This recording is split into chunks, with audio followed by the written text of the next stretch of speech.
ఒకప్పుడు మీ మదర్ ఎవరంటే హౌస్ వైఫ్ అని చెప్పేవాళ్ళు 10-15 ఇయర్. ఇప్పుడు మీ వైఫ్ ఎవరు అంటే సాఫ్ట్‌వేర్ ఎంప్లాయీ. మా వైఫ్ ఎంటర్‌ప్రెన్యూర్. మా వైఫ్ ఇంకోటి. మా గర్ల్ ఫ్రెండ్ ఇంకోటి. సో, అమ్మాయిలు కూడా ముందుకొస్తున్నారు. That would be fine.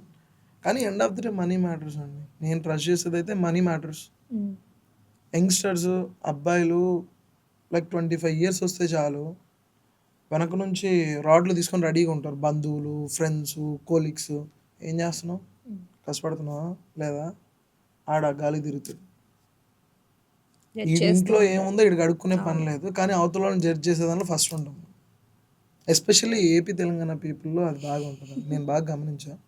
When I went to Kerala, ఆడికి 30 ఇయర్స్ వచ్చినా, 35 ఇయర్స్ వచ్చినా ఫ్యామిలీ విల్ మెయింటైన్ దెమ్ అనమాట. ఆ పిల్లల్ని చూసుకుంటది.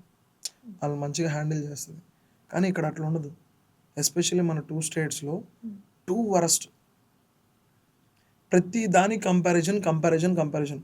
జీవితంలో నువ్వు కంపేర్ చేసుకుంటూ పోతే రేపు పొద్దున్న నువ్వు చచ్చిపోయిన తర్వాత నిన్నెవడు కంపేర్ చేస్తాడు? ఒక్కడివే పోతావు. ఎవడు కంపేర్ చేయడానికి ఉండడు. నువ్వు మంచోడని ట్యాగ్ తగిలించుకొని పోతే ఏమొచ్చిద్ది? మహా అయితే 10 మంది వస్తారు నీ వెనకాల, నీ బాడీ వెనకాల. అదే 100 కోట్లు సంపాదించుకొని పో, మంచోడు చెడ్డోడు అనేది ఏముండదండి. మనీ ఉంటే మంచి చెడు అన్నీ మన దగ్గరే ఉంటాయి. నేను ఇవి చాలా ఫేస్ చేసా. ఈ స్ట్రగుల్స్ అన్ని ఫేస్ చేసి, చూసి, అలసిపోయి end of the day a piece of paper is matter అనే దాంతో మూవ్ ఆన్ అవుతా.